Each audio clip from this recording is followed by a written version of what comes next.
সমাজে ন্যায় অন্যায় হক বাতিলের মানদণ্ডই উল্টে যাবে। মানুষ ন্যায়কে অন্যায় মনে করবে, অন্যায়গুলোকে ন্যায় মনে করে নিবে।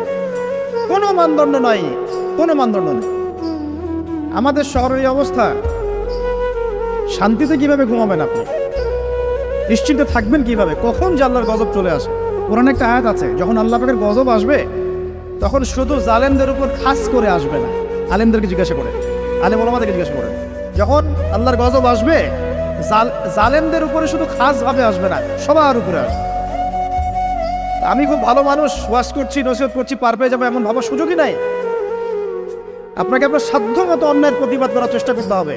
লাতা'মুরুন্না বিল মা'রুফ, নবীজি বলছেন অবশ্যই তোমরা সৎ কাজের আদেশ করো। ওয়ালা তানহাউন্না আনিল মুনকার, অবশ্যই অসৎ কাজে নিষেধ করো।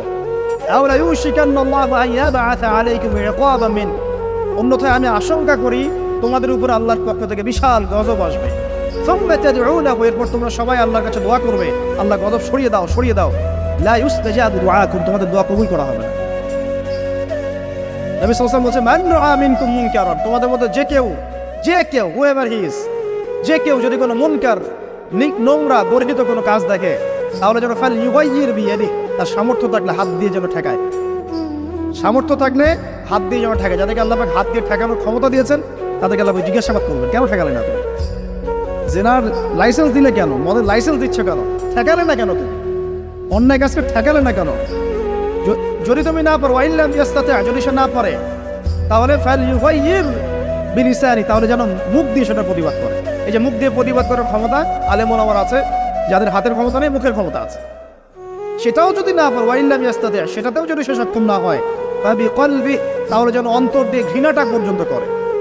ওয়াবিযালিকা আদআফুল ঈমান, এটা হচ্ছে ঈমানের সবচেয়ে নিকৃষ্ট একটা অবস্থা, সর্বনিম্ন অবস্থা। এর নিচে ঈমানের কোনো অবস্থাই নাই।